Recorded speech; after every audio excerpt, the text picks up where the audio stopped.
Hello and welcome to JORGY'S Stripping the Dipping. You're joined by your usual co-host, Amg Denz, aka Denzel Clarkson, and I just wanted to say our thoughts with Georgina at this time. We hope that she makes a speedy recovery, but the show must go on, and let's get into the Jeddah Grand Prix in Saudi Arabia. So a very interesting, controversial weekend in the Middle East. We were joined by the Formula One teams a week from Bahrain. And what was very noticeable on the Friday was there was a missile attack 10 kilometers away by some Yemen rebels. So to give you some political context there's been an ongoing war between Saudi Arabia and Yemen dating back to 2015 with an invasion, and essentially one of the Aramco oil facilities in Saudi Arabia a couple of miles away from the circuit was attacked by missiles, which is crazy. I don't think Formula One has sustained quite a few incidents and things to happen over the years. We've had disgruntled employees running onto the circuit during the middle of a race. We've had protests, but nothing quite like a war being held literally whilst the race weekend was happening. So a lot of the teams and drivers had the concerns, and rightfully so.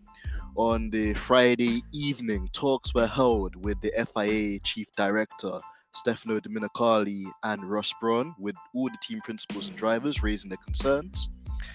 And also, just as we do the intro, we have F1blag in the building. Everyone, I hope that you can give them a huge shout out. How are you feeling? Hello, can you hear me? I'm all right. Yes, we can. Oh, it's excellent. How are you guys doing? Yeah, good. Just enjoying the last of the sun in the UK before we get a week of rain. Rightfully said there. I absolutely agree with you. Well, as we're actually doing the intro, did you want to introduce yourselves? Just I know F1blag was very well known within the F1 community, but for those who don't know, what would you say that you guys do, and how did you guys get into F1? Yeah, you're referring to me like I'm an important entity. Oh well, I regard you guys as such, so absolutely. Yeah, I mean, so I started the account as a kind of New Year's resolution in probably like 2014 or something. Like I don't know if you find this, but whenever you're off work, you find that your brain needs something to fixate on, and this was like Twitter and F1. And then I basically lay dormant or just sort of responding to things for a few years. And then, over this winter, definitely my account and interaction and the amount I've posted has gone up exponentially. I got into F1 many years ago, so I'm not revealing my age too much by saying probably around the time, unfortunately, that Senna passed away was one of my first memories of F1. Okay, yeah, well, I mean, that was an exciting time. You had Senna in the McLaren Honda, then goes to Williams, and then the unfortunate incident of Imola happens. But yeah, it was a really very competitive time in Formula One in the early 90s and leading us up to what we have today. So absolutely. And also, we would actually just doing the intro F1blag, and we were speaking about the controversial circumstances of this Saudi Arabian Grand Prix and the circumstances the race was undertaken. What were your thoughts on these circumstances? Do you believe that F1 should be going to these type of countries with these ongoing issues? Is it a money grab just from the higher ups, F1, such as Liberty Media and obviously the FIA, or is there maybe some proof in the pudding by going and challenging some of these countries? It's a good question. I mean, there's a kind of instinctive answer that says, gosh, F1 shouldn't be going to any of these countries, quote unquote, these countries. I don't know quite which those are, but there are issues well documented about Saudi Arabian human rights, gender rights, etc. I mean, the counter argument is that going there and exposing the people that live there and the rulers to sport might be an opportunity to influence.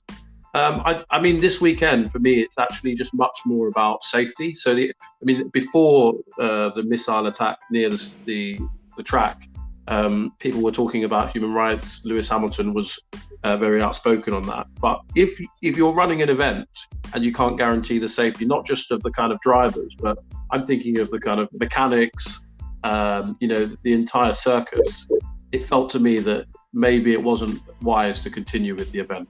But that was just my opinion.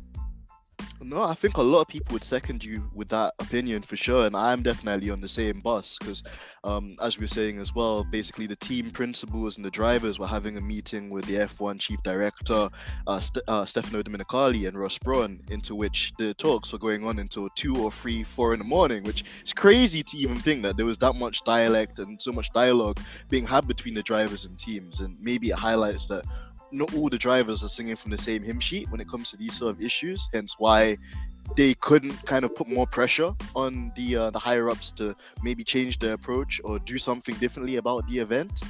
And I think a lot of people as well mentioned that maybe the stronger voices, such as like Sebastian Vettel, was missed in the presence of this happening too. What was your thoughts on that element as well? Yeah, that is a huge question. Obviously, Seb Vettel, when did he start in F1? He was doing sort of Friday practice in 2006, something like that. So he's been around, or 07, as long as Hamilton. So losing him from that drivers' conversation was clearly an impact. It's really difficult, right? Because without kind of moral or ethical leadership from F1 or the FIA, you then leave it up to 20 people who are competitors to ignore their competitive instinct and to all agree to leave the race. So, you can imagine if you're a midfield team or a back marker and a few other cars decide not to run, the instinct is to stay and to try and get the points. So it really needed, for me, it needed leadership. Yeah. Yeah, absolutely. It's so true. And you've hit the nail on the head there when you talk about maybe the teams and individuals having self-greed or like a sense of almost egotisticalness when they don't want to yield and they want to try and take any advantage, regardless of how that comes about. When really and truly, if they were to be more united in their reasoning and their explanations for stuff, then it'd be quite different. So I absolutely agree with you on that point. And that kind of leads me on to a second thing. We touched on the FIA there and, some of the mistakes they made. I know that your voice was very prominent during the whole, Abu Dhabi Void Lap 58 movement as well, which, it's amazing. Again, I think it highlights and it's a testament to how strong the fans are, because ultimately it's not just the teams and drivers that make F1, it's the fans as well that go and spend the money and invest their hard-earned time and cash into the sport as well. We saw the FIA make, maybe you could argue, 2 mistakes on the weekend or 3. In the F2 race, we had an incident where there was a red flag or a yellow flag scenario, I should correct, and there were 2 utility vehicles on the circuit whilst F2 drivers were still on the circuit. That was a bit concerning and almost gave me shades to Jules Bianchi back in, I think, 2014-15. Then also in the middle of the race, when the safety car came out for Latifi, we then saw an incident where essentially Perez overtook or gained a position on Sainz by overtaking him past the safety car line, and it appears that the FIA didn't really make a call on that. It seemed that Red Bull seemed to revert the position after the safety car, when some would have argued it would have been more fair, more clear if they had changed the cars just during the race. And the final example I was going to give there as well, F1blag, was we had this incident with the pit lane entry. So Lewis was maybe one of the unlucky drivers during that phase, when I think it was Alonso and Ricciardo broke down literally on the pit entry. And in the past, we've seen them close the pit entry, but somehow I think it was Hulkenberg and Magnussen managed to pit, even though the pit lane entry was somewhat blocked. And then the FIA decided to close the pit lane entry, which seemed quite bizarre too. So the question I want to kind of put forward to you, sorry for that long rambling context, was do you believe that there's been any change really with the FIA and the new race directors we've got? Do you believe that they should maybe get more time before we get onto them, or do you think it's the shades of the previous regime? Yeah, it's a great question. I think what they're trying to do is they're trying to be seen as less interventionist. So they probably want the teams, to settle it between themselves. If you go back and try and watch a Grand Prix from the 90s, I don't even remember. Obviously, I was young, but I don't really remember knowing who the race director was. Obviously, it was Charlie Whiting, but you definitely hadn't heard his voice, and he wasn't getting involved in every single race. So I think that's probably the new directive. They want to be less interventionist. In terms of the shades of the old regime, I mean, I think a lot of the problems you described there are caused by the track layout. So if you look at the the vehicles on track, that should have been a red flag, clearly. But the reason those vehicles had to be on track is because the access road doesn't go all the way around the track. It's a very tight track. The reason why the cars broke down or attempted to recover to the pits and broke down is because I don't think there is a safe place for them to stop out on the track again, track design. So look, all of those things are because they've followed a design of a circuit, presumably because they want to, agree something with the Saudi government that isn't, in my view, fit for purpose. I don't know if you heard this, but lots of people that I talked to ahead of the race just had this feeling in their stomach, this kind of concern that something, there was going to be a bad accident, and of course we saw one in qualifying. So true, and I couldn't have articulated it better. I definitely agree with your sentiments there in relation to track design. It feels again that they've overreacted, because I feel within the F1 community we've given and bashed street circuits quite a lot. We always said that they're just boring and hard to overtake, and there's loads of 90-degree corners designed by Herman Tilke and his son. But this circuit, this Jeddah Corniche circuit, seemed to be okay, all right, you guys think street circuits are boring? Cool. We're going to make the fastest street circuit. We're going to basically make it the second highest average speed.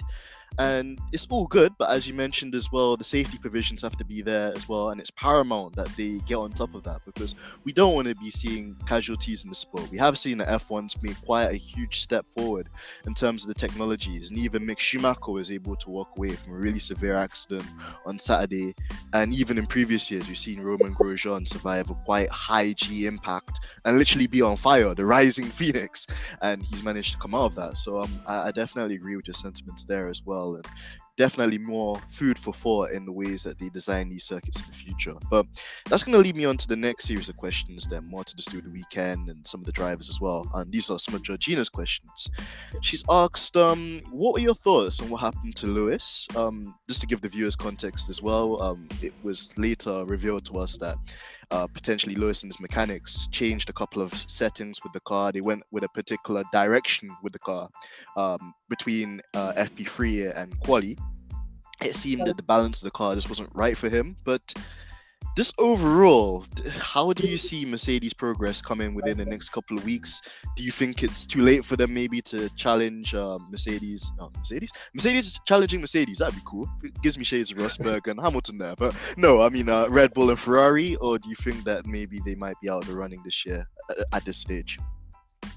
Yeah, it's a good question, that last one. I mean, there are lots of people that will say, I think I was seeing the technician 44, one of the accounts I tend to respect, saying that it's over for the year. I mean, we're only 2 races in the 22 or 23 race season, so less than 10% in.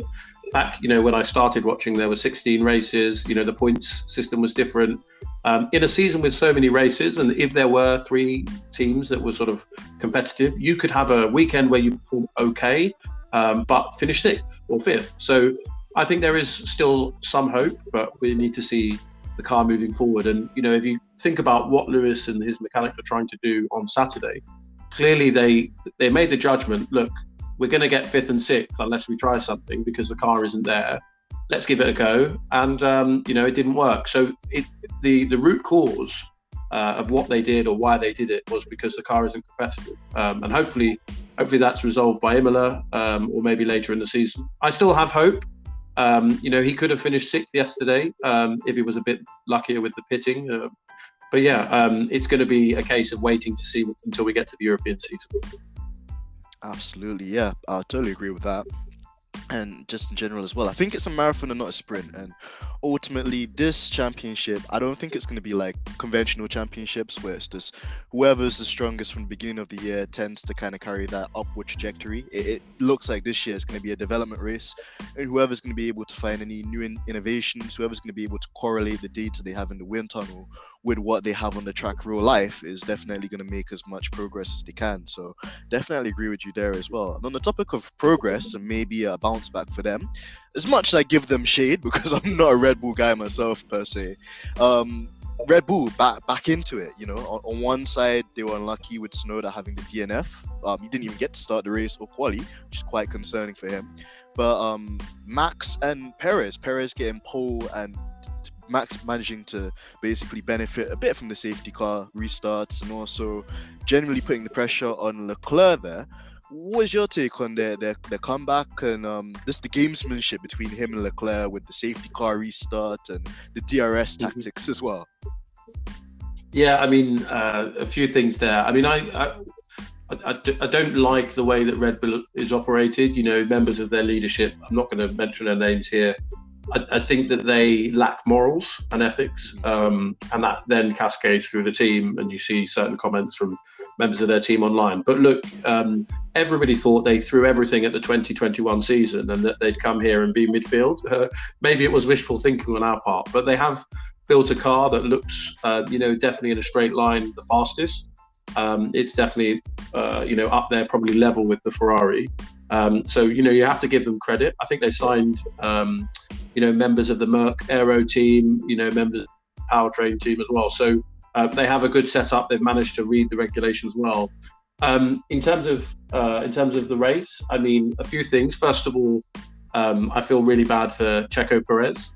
He didn't lose the lead because of anything he did, which is pure bad luck. I tend to have a soft spot for him, and that starts long before he was in Red Bull.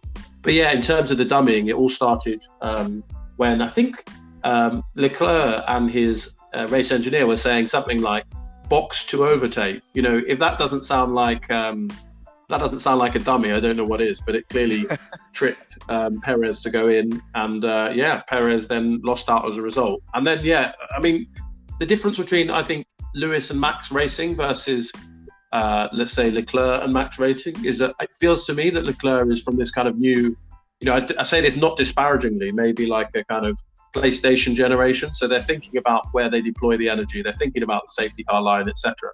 I know Lewis does that, but he just has, the experience of running before that. So, I think it was really unfortunate for Leclerc that yellow flag happened at the end. I thought he might have been able to come back.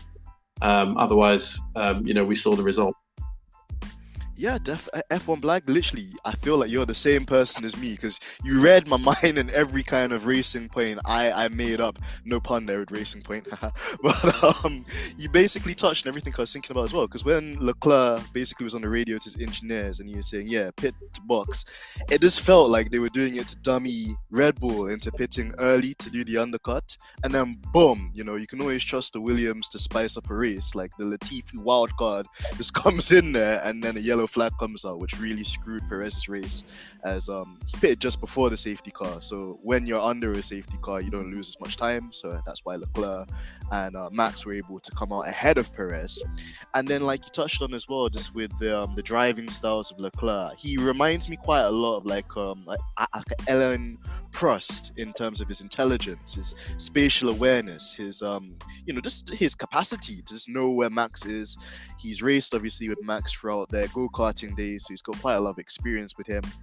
I think you correctly touched on the point where with them it's a bit more like the PlayStation generation, and they're more willing to kind of look at the rule book and exploit every single thing there is, like the DRS detection point, where Lewis is much more of a natural racer, as well as Lewis is just as intelligent as well, before people take that out of context.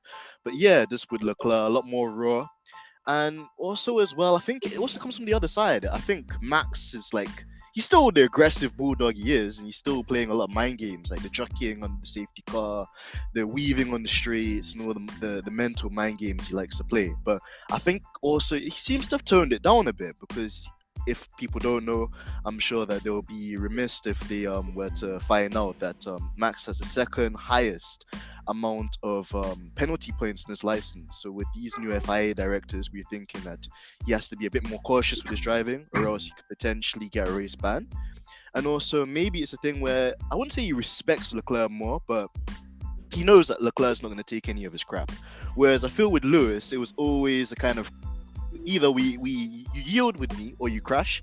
And because he knew that Lewis was more experienced, more willing to play the long game and let him take the track position, he could potentially pull off a strategy kind of card there. That's maybe why he was more aggressive with him as well. But absolutely agree with your points there too. And then moving it a bit into the midfield as well, we saw an awesome battle in the midfield with the likes of K-Mag, Danish Viking. We saw Alpine having some really teeth-biting moments with the two drivers there. And again, you're quite a veteran viewer of the sport, F1blag. I wanted to just get your thoughts on team orders, because it's something that's not new in the sport. We had it during the early 2000 days of Barrichello and Michael Schumacher. When it came to championships, we also saw a bit of it with Mercedes and Lewis and Rosberg, or Lewis and Valtteri, and even also Red Bull with Mark Webber and Seb with the Multi 21. That's very infamous. But do you think that team orders what are your thoughts on team orders essentially? Because there are pros and cons, I guess. Yeah, it's a good question. And apologies if you heard some background noise. My youngest son was coming up the stairs and singing to himself. So apologies if that comes out on the recording. But you get to meet the whole F1blag family. Look, Hey. I think yesterday, without those with team orders, we wouldn't have had some of the most entertaining racing we saw. So like, from a neutral perspective, I loved it. The two cars racing freely. But thinking again about the team or individual drivers, they backed each other up. Alonso, his race ended because his car overheated. So there's a question about whether all that battling had a hand to play. So yeah, as a spectator, fantastic. Ban team orders, but as a competitor, I think probably it wasn't a good idea. Yeah, absolutely. I agree with you on that, because they're battling each other so hard. It was actually pulling Valtteri into that kind of train. And then what was funny is, I was looking really closely at Valtteri's dash, and the Alfa Romeos are quite quirky because they get a message on the dashboard, which in Guan Yu's case, it says engine is very hot. And then on Valtteri's steering wheel, this says engine is hot with black and white text, which I thought was quite funny. So it seemed to just kind of like bring them a bit closer to the rear of the point scorers and runners and riders there. But like you said, it's so entertaining to watch, because these are two drivers that are in two completely different positions of their career. You've got Alonso, which is a seasoned veteran, a two-time world champion. He's back because he was promised under these new regulations that he'd be able to fight for a championship. Seems slim for now, but we never know what's going to happen in the future. And then you've got Ocon, which I think has been a really remarkable driver. He did quite well, I believe, in his Manor days in 2014. He was part of the Mercedes F1 program or junior program. Unfortunately, he missed out to George Russell, and then went to pastures green when he took a year out, and then joined Renault and Alpine. But they're fighting for two different things. I wouldn't expect them to be any different to each other.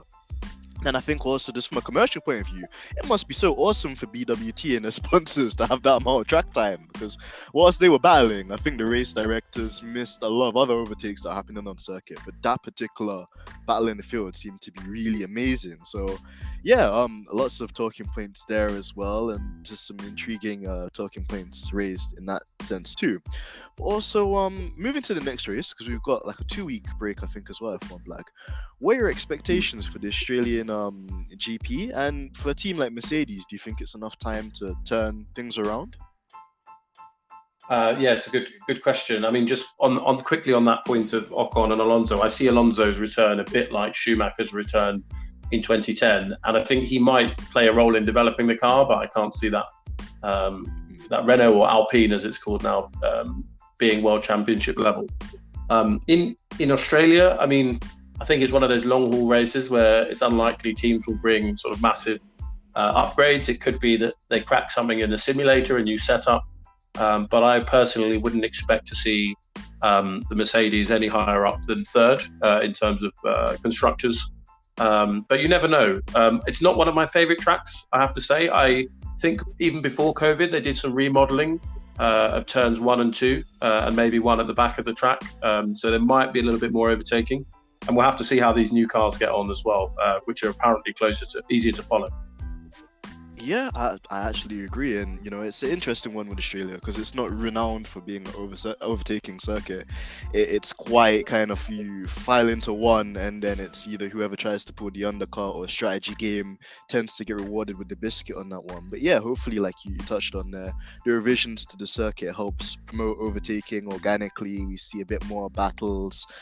It's been so intriguing just to see just how closer the cars are this year because I think, and I want to get your thoughts on this as well. When we first saw the cars at testing, we're like, oh my god, they look so cumbersome and clumsy, and you can see that the aero is not really helping the cars slow down in the slow speed corners. But then in racing context, it's kind of putting more emphasis on the driver's skills and abilities, and also it means that even if you overtake somebody, you also have to then prepare to defend because it's not quite over, as we saw with the K-Mag and Lewis battle that went on from like turn 27 into turn 1 as well. Yeah, I'd agree with that. I mean, what you need is a succession of corners that allow cars to race side by side. I think there are a couple of those in Melbourne, probably not as many as we saw over the weekend or in Bahrain. But yeah, I mean, it remains to be seen, these new cars, what they're going to do. It could be completely different. And, thinking about one of the big talking points of the weekend, and last weekend, which is, the Mercedes power unit, whether they're down on power. It'll be interesting to see the extent to which power is as important at Melbourne as it was in the previous two races. That's so true, because again with Melbourne, you'd think it's like a medium speed, medium downforce circuit.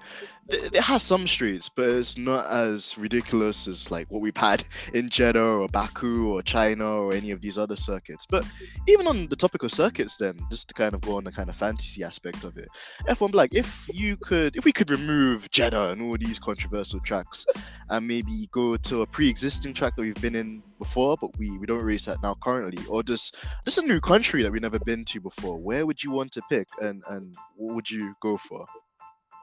Gosh, there's so many answers. I mean, first of all, I would. The answer one would be don't add any races in, just have 16 races in a season. But I know that that's not realistic with the current owners. But yeah, thinking about circuits that I've enjoyed, I like the tracks in Germany. I think Hockenheim can make for interesting racing. Nürburgring, if you go at the right time of year.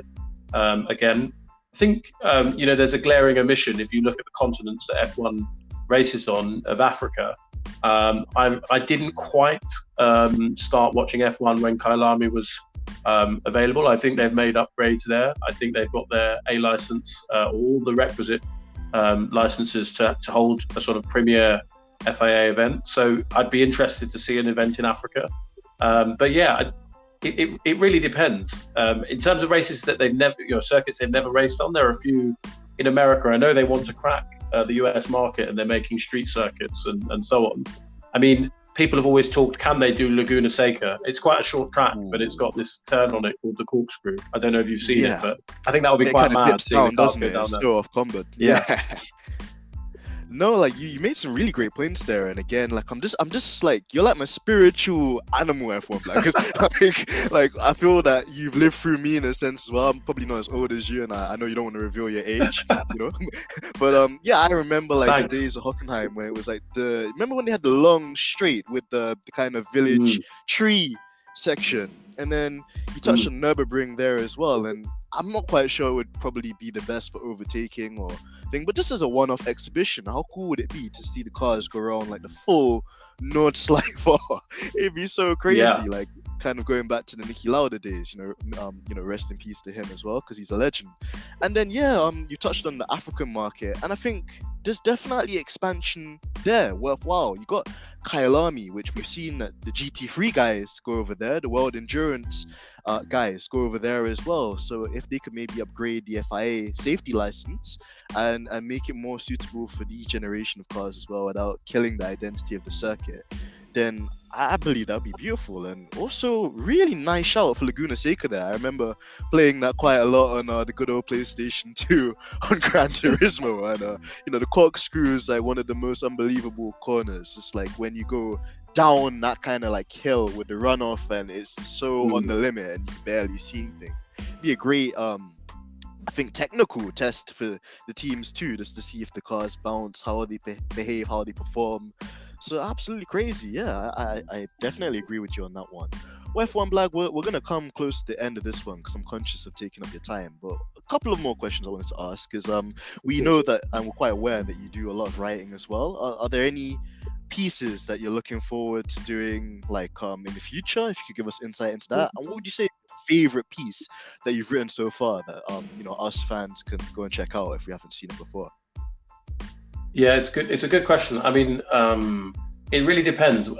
I do a bit of writing for my day job. I'm not a journalist or anything like that. But when something happens in F1 that I'm truly passionate about, then that's when I enjoy writing it. So I think the first piece that I wrote for the 44, I can't quite remember the title, but was about the aftermath of Abu Dhabi, and it sort of summarizes what happened then.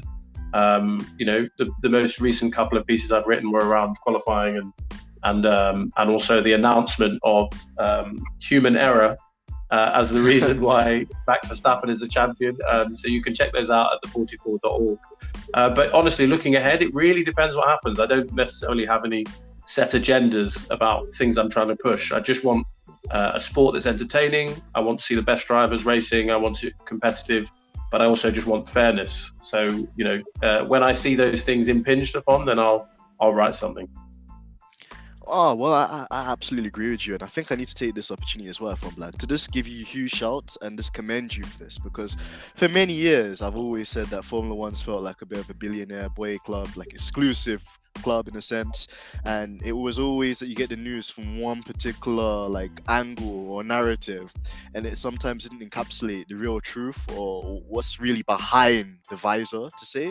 But again, it's amazing to have the emergence of real life people like you that, understand it from our point of view as the fans. You're able to kind of find that perfect synergy of like finding the facts and covering everything in a really informative way as well. And not shying away because, again, unlike maybe, Paul di Resta or any of the F1 pundits in Sky, where you could argue maybe they put their own kind of personal interests above kind of the integrity of what the fans would want. With more pure and organic writers like yourself, you just say it as it is. Like, I wouldn't say, well, there is no filter, but in a sense, it's not bashing or being disrespectful. It's just being honest and having an honest conversation. And, a fan like me, and I'm sure many of the listeners can appreciate that as well, because it's not spoken about enough. And now these days, you have series like Drive to Survive, and I've already had quite a few rants on this one, so I won't go down a rabbit hole of that again. But, it seems that these new mediums are championed a lot more, but there's nothing to me that beats a good, like, well-structured, well-articulated article by, somebody like yourself that has the know-how, knows how to put those points across as well. So again, huge shout out to you, and I continue to wish you the best of success with that. And we're going to be rooting for you, and make sure as well, everybody, that you check F1blag on Twitter. At the end as well, before we sign off, I'll make sure that you shout out all your handles so we can check that out as well. And then last bit, before I waffle like a Dutch Waffle House, predictions for the Australian Grand Prix. Who would you say is going to be on pole? Who's your top three? And what do you think will be the quirk of the race? Just like, what do you think will be a random thing that will happen during that race? Yeah, good question. And before I answer it, I think you've gone full circle. At the beginning of the interview, you were sort of bigging me up, and I think you've done it again. I'm very grateful and very bashful, but what happened over the winter was a movement of many people, yourself included, and I was, don't want to big up the FIA at all because they don't deserve it, but I was shocked that they admitted that the outcome was because of a rule not being followed. They didn't do anything about that, but I honestly don't think that without that concerted pressure from everybody, that would have been done. They were trying to say it was a misunderstanding. So I should give credit to you and everybody else that was involved. Too many people to mention. For Australia, looking ahead, I probably put my money on Ferrari. I just have a feeling that there are some sort of medium and slow speed corners, and I sort of heard in the first race that all the Ferrari engine cars were saying that they had great drivability, so low end traction out of slow speed corners. I could just see Leclerc probably winning that one, but you never know. I mean, It really depends. We've got a safety car that changed the result this time. And in terms of a quirk, Haas, before they became a backmarker team, always used to race well in Australia. I think they would have had some fifths and sixths if they'd put their tyres on properly a few seasons ago. So, I remember that. That was sadly, a meltdown. Yeah. So good to Steiner. I hope that they get a good position, because I worry about their ability to keep up in the development race. So hopefully they score some points, and that might be my quirk of the race. Absolutely, and a great point there as well, because listen, I'm here for the Haas progression as well. It's so beautiful to see. This is again the prime example of when you leave a toxic relationship, how you can flourish, because they just dropped Nikita Mazepin and his dad, and left all the bad vibes from 2021.